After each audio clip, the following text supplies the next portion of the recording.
our show. Thank you, Smita. How are you? I'm good.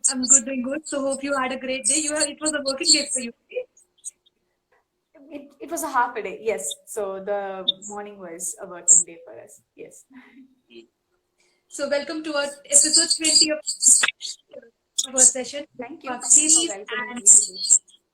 yeah, and today's guest speaker is Lakshmi Selvakumaran, and she's a trek experiences head in India Hikes, and she takes care of training as well as HR function in India Hikes, and she is also head for Green Trail. So she's the one who started with Green Trail. We'll come back to Green Trails little later when we have this discussions on that. And she's also the advocate of zero waste and as well as vegan lifestyle, and also a TEDx speaker. So I'm really happy and proud to have you on our show. Basically, thank you for taking out time for us. Over to you, Lakshmi, to give an introduction to our viewers.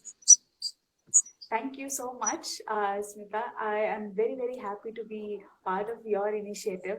I was just going through your last series of speakers, and I feel so privileged to be part of yours and to share my experience and what at India Hikes we do. So yes, I am. I currently have the experience team at India Hikes, and um, uh, I did not start Green Tails, but I kind of was part of Green Tails over time, and that is how I actually joined India Hikes, and that is something that I feel very, very close to at India Hikes, and it's one of the very strong things that kind of ground me at India Hikes. Yes, and I think this is when you shared the invitation and shared your intention to talk about trekking and how trekking can be a very transformative experience for the younger generation and how they must look at it. I felt it was a great opportunity to come and share our line of thought as this. So I'm very excited for the conversation that we will have today. Yeah. So for me, India Hikes is like a family. So I have 15 treks, back-to-back treks with them, and so I know a lot of people from India Hikes as well. So I have had a great experience, and my life is completely transformed. So whatever this initiative which I've started, or the shift from my what you call monotonous corporate sector to a creative lifestyle also happened because of trekking and traveling as well.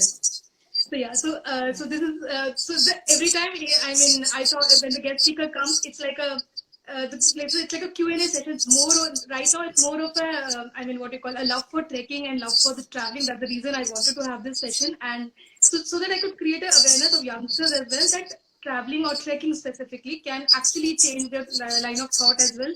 And there are youngsters who lead batches in mountains as well, and they get to see the leadership style very early in life.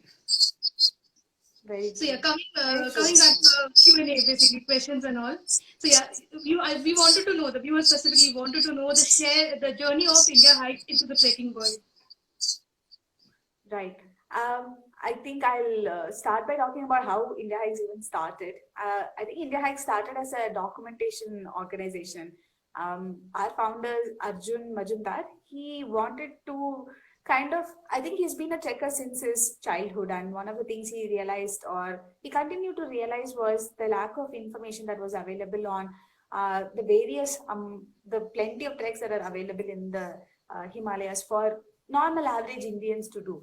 And he was seeing that average Indian was not the majority who was trekking within India. And even if they had to, there was not many treks that they were exposed to. So, and Arjun strongly felt that documentation would be a very strong way to kind of bridge this gap. So when he went on the Rupkund trek, he documented the entire trek in a lot of detail. I think the documentation goes up to somewhere around 6,000 to 7,000 words. And he shared it open source in the India Mikes forum. And I think it got viral. I mean, people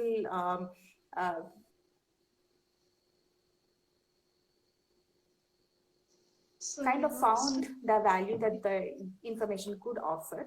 And not just that, I think it also opened up more opportunities for the local people to generate livelihood and participate in the economic development that comes with such an activity. And I think that opened the possibility of creating more and more these documentation that can help take trekking forward and make trekking more accessible for everyone. And I think that's how India Hike started. But we needed to fund that effort to document somewhere, and I think that's how we started with conducting treks as well, because Arjun was very strong in his thought about how he wanted people to also trek. The style of trekking that was there before had two extreme styles. One, it was very luxurious, or the other was a little bit more very minimalistic. So I think he wanted to strike a balance where that spirit of trekking, that adventure is there, and it was present, and it could facilitate the kind of transformation that people wanted. So I think that's how the birth of India Hikes came about. And I think ever since India Hikes has been there, I think we've started a lot of treks. We have documented a lot of treks. We continue to document treks and open up these information for people to go and do treks on their own. To the point, I think now our vision is that we want everyone to trek, because we strongly believe that it transforms lives. And everything at India Hikes that we do is to see how we can achieve this vision through our actions at multiple levels. So I think that has been the journey India Hikes has taken. Of course, there's a big legacy in this. I think Rupkund became popular with India Hikes. Even Vedakanta and all the treks that now that happens in winter, India Hikes has played a part to bring it out all in the open and make them more accessible. So yeah, I think that's a little bit of a short history of India Hikes and how we are part of how trekking has grown in India, I would say. Yeah. How did you become part of IH family, basically? Sorry. My first exposure to India Hikes was as a trekker. In 2012, I think I was looking to do a trek with my friends, and I had no clue about India Hikes at that point of time. So all I was doing was a Google search, and there were multiple options that were available. But something struck me about India Hikes. I think one of the reasons I felt very strongly pulled towards India Hikes was the philosophy that they had. I mean, India Hikes website had put down about how they see trekking and how they want every trekker to be to look at trekking. Even at that time, there was a strong emphasis on any trekker going in to help in documentation, to help in exploration, come back and write about it and be a part of the organization and or part of the trekking community. I think that spoke to me very well, because I think that was the time I also had read Paths of Glory, and I was feeling very excited to be part of a journey where I can do exploration or documentation. So the prospects was very enticing, and I joined the trek with India Hikes to Kashmir Great Lakes. And I think I was blown over by the experience I had over there. I think first the trekking in itself, second is the kind of scenery that you get to see in Kashmir, and the kind of experience, the kind of people I got to meet. I think all of it was a very wonderful combination, and it left a deep impact on me. So when I finished my studies and I came back, I was looking to do a trek again.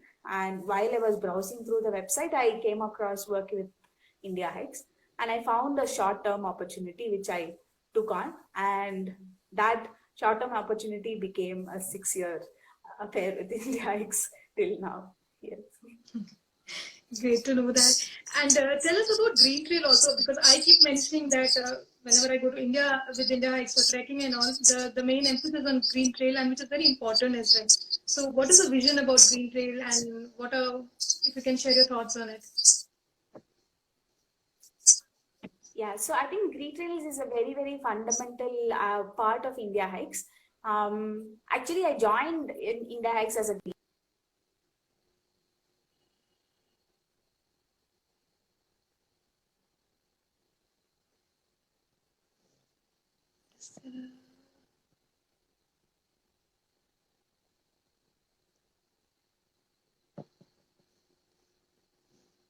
I think there's a lag.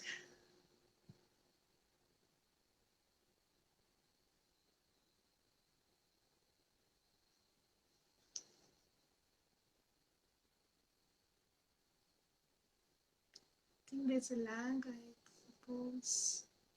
Yeah, she got disconnected. Let me connect again.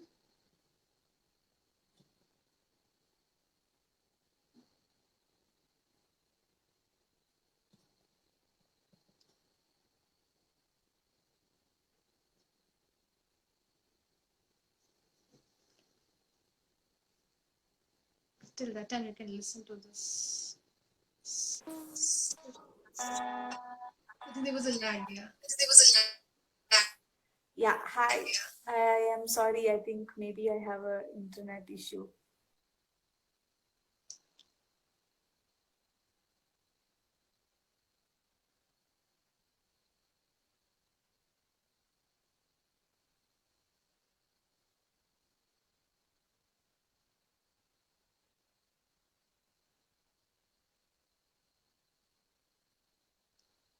Till the time she comes back, you can listen to this song.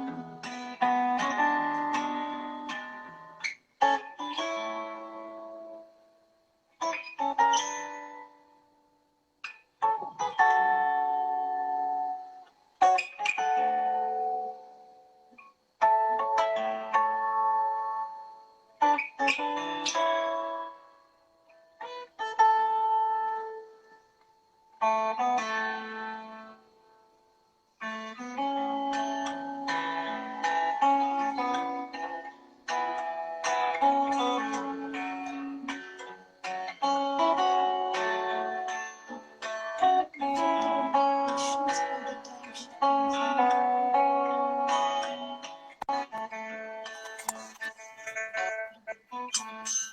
I think there was a lag, I suppose. Hi, I'm so small. Sorry, I think I'm having internet issues. Um, So, are you able to hear me now? yeah, I'm able to hear you now. Yeah, so you're audible. So what I was asking about your green, we were talking about green trails, right? Yes. So I was talking about Green Trail. So Green Trails was something that I joined India Hikes with. I joined as a Green Trails intern. This was again in somewhere around 2016. So the original thought of, or the thought that we always started Green Trails with is that there is this concept of leave no trace that most people are aware of, and we figured that that's not something that is we need more than leave no trace when it comes to Indian trekking. I think that was one of the things that we realized very early on with doing treks in India. We realized that leave no trace is not enough. That practice alone will not help us protect nature or leave a very minimal impact in our mountains. We needed more than that. We needed to go beyond that. So the emphasis when it comes to green trails with India hikes is that leave the mountains better than we found them. The word better is what we try to focus a lot on, because I think we really understand one thing, that Indian trekking is still in its very nascent stage, but it's also in a stage where there is no clear understanding of how to do sustainable trekking, or how do you do a trek where you don't leave minimal impact or no impact on the mountains. The practices that we need, the technology that we need, the understanding that we need is still not very prevalent or it's not very common knowledge yet. So I think one of our biggest focus area bring about or build this awareness, build practices, make sustainable trekking a norm in India. And that's what Green Trails has always tried to do and continues to do so. And what we realize is that Green Trails is not an option anymore. It is a responsibility, and it's a responsibility that you cannot do without if you want to go on a trek. Because Indian trekking is gaining traction. People are wanting to go on trek, and we should encourage that practice. Because as you rightly said, a trek can be a very transformative experience, and we shouldn't limit it only to few people, or limit the possibilities that a trek can offer for in general our public. So if that is the case and that is the vision with which we want to move towards, then it's very important that we protect these resources that kind of can bring about the transformation to people. So that is our strong why for why we do green trails, and why we are very much particular about following green trails practices on our treks very strongly. So yeah, that's a little bit about green trails. Yes. So what I learned from this trekking is minimalistic living as well. And you're also an advocate of zero waste lifestyle as well. So what are the tips you can give to the youngsters so they can follow in their day-to-day life as well, not only in the mountains, but I think I've seen your Instagram posts and all where you do the practice for this minimalistic living as well. Yeah. So I think it is being where I am right now has been a very big journey. I think it's a journey that has spanned for almost 4 or 5 years. And it's a very conscious journey. So if I want to share something with somebody about what it means to be in a sustainable journey or a zero waste journey, I think the first thing that I would ask or would share is to find or follow a lifestyle where you are not necessarily engaging in a lot of consumerism. I think the biggest factor that we need to kind of think about is, do I actually need it? Is it necessarily, is it absolutely necessary for me to have this? And if so, then kind of buy it or use it and use it to its fullest lifestyle, like possibility of life. So I think that's the general principle that I kind of go by. If you look at how I go about my life right now. But of course, beyond that, I think that if you break it down to, there are these simple practices that you can follow, right from avoiding all kinds of single use plastics in your lifestyle, always carrying a sustainability kit with you, which is also something you carry on your trek. Basically, carrying your own cutlery, carrying your own dabba, carrying your own mugs, having your own water bottle, making sure that you don't necessarily use a lot of toiletries or personal care products, which you can again minimize in terms of what you need and how you want to go about it. And then make sure that you don't necessarily invest in a lot of clothes, but wear whatever clothes you have for the longest duration possible. And if you look at it, I think it kind of mimics how a trek usually is. So I think being a trekker for life, following what your trek offers as a possibility to simplify your life, if you can just continue that even in your daily life, I think that's the best way to practice sustainability, I would say. So yeah. So people used to make fun of me because I used to carry my cutlery with myself. For example, I have my class. Yeah, I think now. Yes, same. Yeah. So but now it's been the lifestyle. So once you start practicing these things, it becomes a part of your life. So it's nothing extra you're doing, basically. And you rightly said, if you stop shopping, consumerism is the main thing which results in, having a different lifestyle, is creating more plastic and more waste. So and also moving away from the bakery products, or what you call it, buying stuff from a local grocery rather than going through a supermarket with the plastic package. It makes a difference as well. Some of the things I'm also practicing. And I think over time they also appreciate how, even though they start making fun of it, I think over time they realize it and they are very appreciative of it. And I've seen people trying to make an effort to change when they see you being very persistent and very consistent with your lifestyle. So yeah, that's the question people do have, that how do you become consistent? For time being, wherever these facilities are there, you can use it. But later on, if you're going to city and all, to get those kind of things, it's very difficult. For example, I'm in a small town, so it's easy for me to live a minimalistic lifestyle. But if you're in a city where their options are available, it's very difficult to make a choice. That's what happens. True. And true. that's the time when they.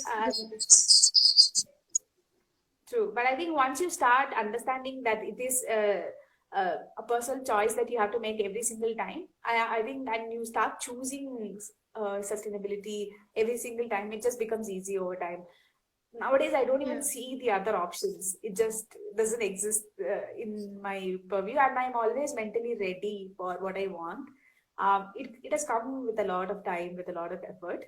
But I think you also start to build, especially if you're living in an area, you build your own lifestyle or a routine that that works for you, and I think it helps you to avoid all of those unnecessary kickbacks or what should I say, misses that happens when you are put in a zone when you don't know what it is. So yeah. So what has been the impact of trekking in your life? The biggest one was sustainability. And stuff like that. Yeah. The biggest one was sustainability, to be very honest. I think in 2012, when I did my first ever trek, I don't think I was such a very conscious person. Of course, I wanted to do good. I wanted to be a example citizen. I wanted to practice recycling. I wanted to practice segregation, but none of it was part of my life. And I don't think I was making a very conscious effort to make it a part of my life either. But I think going on a trek, looking at what actually is nature, what is the possibilities out there, and how nature can be a very big factor of uh, peace and quiet and sometimes clarity in your life. You value it. You value what it offers. You want to protect it. Um, you want to take care of it, and you want to make sure that whatever comes in the way of providing that care and support for it, you will want to do something to change that. And I think that's what happened with me. And in a way, that trek opened myself to force myself to take on more action and very consistent action towards becoming a more sustainable person in life. And whatever journey that I have taken, a lot of it I will attribute to this and other, to my trek, as well as to the kind of awareness that I got after coming back from a trek. So that is one of the biggest changes that has happened to me because of trekking. The second is I have become a person who's very different over the course of the last 5 years. I was a very big introvert. I hardly spoke to people. If you would notice me in a room, I would be happy being in one corner, kind of being very invisible. I think one of the things that the trek really gave me is the confidence to be myself, confidence to open up, confidence to understand that I can also contribute, or I'm also a valuable member in any team, which came about because on my trek, on at least the third day or fourth day, I was very comfortable in my trekking skills. Like so much so that I was very steady. I was continuously was able to tackle even the most steepest of the climbs, while a lot of the trekkers who were with me, my own trek mates, were struggling quite a bit. And I was able to kind of help them out or be the support that they needed when, especially the stretches where it was extremely steep for them. And that gave me a lot of confidence that I am somebody who's valuable. I can help somebody, and I can be somebody's support, and be somebody's part of their journey towards success. And I think that boosted my confidence like anything. Not just that, just completing the trek also gave me a lot of self confidence. I think during that trek, I went through a lot of ups and downs. I think my first day, right at the beginning, I think I had lots of problems with fitness. I thought I had prepared well for the trek, but when I started on the trek, I felt like I was not ready for this. But somewhere, somehow, I kept pushing myself. So that first 5 minutes into the trek, I thought I'm not going to complete this trek. So seeing myself complete it, seeing myself reach Gatsa Pass, which was the highest point on the trek, I think that was again very transformative. So I think in a lot of ways, having been working at India Hikes and having gotten that opportunity to go there again and again and again, um, I think the cumulative set of treks that I have done have really helped me change myself as a person, and become a better person in terms of my interpersonal skills, my own intrapersonal skills. So yeah. So, which is your favorite trick? Sorry? Which is your favorite trick? Your favorite trick? Can you hear me? Is it echoing? My favorite trek is Kashmir Great Lakes. I think it was my first ever trek. I fell in love with trekking with Kashmir Great Lakes, so I think it'll always be my favorite trek. Okay. And what's your favorite story about your? I mean, so you've done so many treks. So, which is your favorite story about the treks? Okay, there are quite a lot of them. Um,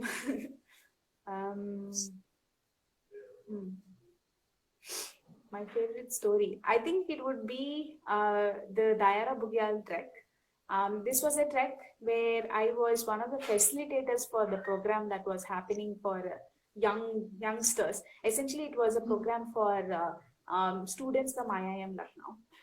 So the program was to kind of see how they can utilize this trek as a means to gain real life management skills while they're doing the trek. So I was the facilitator of that program for one of the groups, and I think that was one of the best experiences I've had.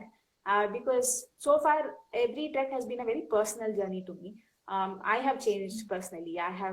There has been a lot of internal transformation for myself. Or the impact that I had as a person on the group was very limited to the social circle I was exposed to on the trek. But this was the first time ever I think I was leading, and I think the kind of so we essentially pushed them in out of their comfort zone. We told them that they are going to execute their entire trek by themselves, and boy, they had a challenge, and they had to do it in very bad weather, sometimes very challenging weather. But the wonderful thing is they did that. They did it all together, and over the 4 days, you could see them just literally transforming or becoming better at handling challenges right in front of you. And by the end of the trek, all of them went back with very strong personal takeaways, very strong learnings, very strong understanding of what it means to be a team member or a team player, and how what it means to work collaboratively, cooperatively at the end of it. And I think that stood with me for a long time, because this was the first time ever I was part of that transformation for a big group outside. So I think that would be one of my best experiences on a trek, or my stories on a trek. So, according to you, what are the skills youngsters can learn when they go for trekking? So, because you've been handling the training and training division as well, and conducting these sessions for youngsters. So, what do you think they can learn if they go on trekking? Oh, quite a lot actually. A trek is a space where you can totally. So there are three kinds of learnings that can happen. One is, it happens very naturally. One is learning about your own self, your own strengths and your own weaknesses, where you stand, what are your what are the kind of person who you are. So in a lot of ways you will have a lot of learning about your own confidence, resilience. You learn to be more persistent, because a trek is naturally putting you out of your comfort zone again and again and again. And the more it does, the more you kind of learn to be very comfortable with yourself. You uh, learn to push yourself, and you learn to motivate yourself, pick yourself back up and do it again. Sometimes you learn about where your fitness stands. A lot of times people go back with very strong personal takeaways, turnarounds. Sometimes it also brings a lot of clarity personally. A lot of people make very life changing decisions when they're on the trek, because it somehow kind of like we are constantly distracted in our day-to-day life, and the time that you get to spend on the mountains with yourself, with nature, kind of provides that space where you get a lot of clarity of what you want to do, what you want to be in the future. And it forces people to take sometimes very drastic life-changing decisions when they're on the trek. So these are all kind of learnings that any young person can be open to. It also makes them realize what is important in life, what is not important in life, because just going through that entire trek kind of mimics life in a nutshell. And you learn that you can do with very minimum. You learn that you can be very self-satisfied, and you learn that you don't need too many things in life. It also, like how it happened with you, it puts people in a zone where they adopt or see the value of sustainability, see the value of minimalism. So lots of learnings just personally that people can take back. The second learning is, of course, learning about how you are, your interpersonal skills. Because you're trekking as a group, when you come on a trek with India Hikes, it's a group trek more than it's an individual trek. So you learn actually how to work with people. You learn how to, most of the time you meet different varieties or and diverse group of people on a trek, and by the end of the trek you become family, or you become very strong team that you learn to work together very smoothly. And again, that happens because of the environment of a trek. And when it happens, you learn how to work well with others, how to provide support, how to move towards the goal of reaching and completing that trek safely, sustainably as a team together. So again, lots to take back in terms of all of these skills. So I feel that is a wonderful learning that happens very naturally. The third is the kind of connection that you build with nature. I honestly say that even though we have our own parks um, out near our spaces, nothing can Yeah. actually beat the kind of exposure you get to nature and what nature is out there when you're actually on Yeah. a trek. The kind of meadows, the kind of mountains, the kind of forests you trek into. I think I don't know, like every time I go, I come back with a very sense of deep connection to nature, deep respect for nature. I feel all the more strongly that, my life should reflect um, what I feel very strongly for nature. So it gives me a sense of spirituality, I would say, that there is something much, much bigger and much, much Yeah. complex and beyond myself, and I'm part of a very small part of a bigger scheme of things. I think so Mm. that spiritual connection also is something that I kind of get every time I go on a trek. So I would say these are Mm. the three kinds of learnings that I personally see anybody going on a trek, and all the more so if you are a young person, because Mm. our education system unfortunately does not provide avenues or opportunities to learn these life skills, values and attitudes that will go a long way in making us very successful people, not just Mm. in our personal life but also in our professional life. So I Mm. think going on a trek helps you become a very holistic person that way, and I strongly believe that the space a trek provides benefits young people very, very strongly. So I keep mentioning to the youngsters or young friends whom are there in my circle that it shows you a mountain side of you. You'll get to see a side of you which you've never experienced earlier, and it will definitely Yes. surprise you basically that life could be like this as well. So that's what Yeah. I Yeah. always feel. So that's a message I keep telling youngsters: just at least go to the mountains at least once. Spend some time in nature. The connect you get is very different, and the self talk changes basically. The talk which you have with your own self completely changes. You don't feel that you're not enough. You feel that you're enough. Basically, you're there. You're also Yeah. you. I mean, you matter basically. Yeah, So you that's what become I very feel. kind to yourself. I think on a Yes. trek you are a lot more kinder to yourself than actually in real life, because the voices around us are sometimes gets too much to ourselves. The expectations becomes too much. But I think when you're on the trek and you're able to achieve these smaller milestones, your self-talk definitely changes, and yeah, it becomes much more positive. Yeah, I would definitely So, agree yeah. on that. So coming back to life skills and also our initiative is called Limitam. So we're focusing on doing life skills for youngsters, basically, specifically teenagers and colleges and all, not the corporate crowd. So so we just wanted to share them the life. I mean, what you call all those stories about different inspirational people. But to get those inspirational people, it's better to get it from your own life rather than getting from somewhere else. Because people who've inspired in your life journey, that's the reason I started off with this journey. But COVID happened, so I needed an idea what I need to do next. So I thought, let me bring people on the chat shows, share their journey, and it becomes part of their workshop. So they understand these are the skills which anybody can have basically. And more you evolve and more you learn about these life skills, it changes your life and you can cope up with your hardships in life. So you start embracing failures and you start living for today basically, and you just start feeling that this too shall pass, nothing is so difficult, and it's just passing phases basically. So that's how we started off with this thing. So according to you, which is the important life skill? I would say humility. I think Humility. if you practice humility every moment of the day, I think you open yourself up to so much. Hmm. Everything comes naturally. I think it fits in naturally if you just practice humility very strongly. So, if you ask me what would be the most important life skill, I would say it would be. Yeah. So yeah, yes, humility opens the abundance basically. You feel this so much, Yeah, and you yes. yeah, that's true. I think So it brings a and also I very wanted to know your context to life. it. Yeah, what is it? Sorry, please go ahead. No, I was So saying that what's it your brings life? everything come in context. Yeah, Yes, sorry. absolutely. It's like a jigsaw puzzle coming together. If you are much more humble and that kind, then that happens. So I wanted to know what's your life mantra and what makes you live your life to the fullest.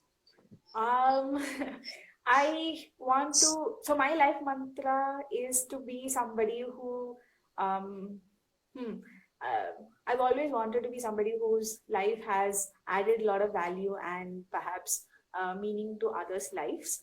And so I think that like mantra, how can I be somebody's, how can be a tool for somebody's journey or somebody's success? I would like to see myself as that tool who can be the support and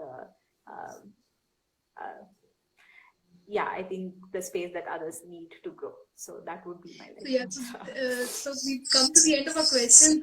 But there's a fun quiz which happens basically at the end. So I'll definitely get back to those questions. Very simple questions. So I'll start with the first one.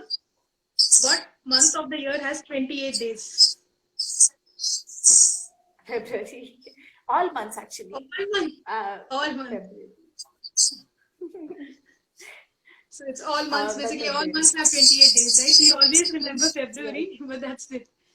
So, yeah. Yes, but all the next one is, what can you break even if you can never pick it up or touch it? What can I break? Heart? Promise. Yes. Okay. Yes. Next one is about mountains. Okay, I think you will. Which mountain chain is seen through Switzerland, Australia, France, and Italy? The Alps. Correct. Alps. And which range is known as Lower Himalayas? The Shivaliks. My Peer friends, if they're watching this, they will kill me if I don't answer this correctly. But yeah, it's Peer Panjal. I also didn't know the answer, but that is it.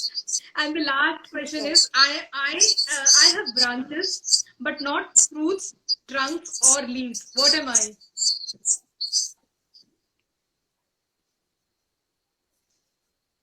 Bank. Yes, correct. Yeah, almost all. You were right there. So yeah, so let me check if there are any comments for you, any questions for you. Somebody had in between there mentioned that you are an inspiration for everybody around you. So there was something someone had mentioned. I think no questions as such. Yeah, no questions I can see. So next part is, what is the message you want to give it to the youngsters basically? I think we are at a critical junction where I feel a lot is changing around us. It's becoming quite volatile, and I think the climate change is becoming such a big issue. I really hope that we can all come together, we can find solutions together, and we can work together to kind of save what is truly important. So I think go for climate and be the change would be my biggest message out there for everyone. Yeah. Yeah, so I think viewers, you must have had a great time watching Lakshmi talk about all the questions we asked her, and also the reason why I normally trek with India Hikes. Although they say everybody says that India Hikes has a military rule, they're strict on fitness, but that's one of the reasons I trek with India Hikes as well, and also why I wrote so many stories about treks in my book, which I did with India Hikes as well. So now probably you must have got an idea the reason behind it. Thanks, Lakshmi, for coming on the show. Had a great time talking to you. And let's catch up next time with another guest speaker on next Saturday. And take care. Have a great weekend. It was a pleasure having you, Lakshmi, on our show. Okay, thanks. Thank you. I'll share the links of this episode. Okay. Sure. Definitely. Thanks. Thank you very much. And regards to everybody in India Hikes. Okay. I will definitely do. Yes. Sure. Thanks. Okay then. Take care. Bye. Bye.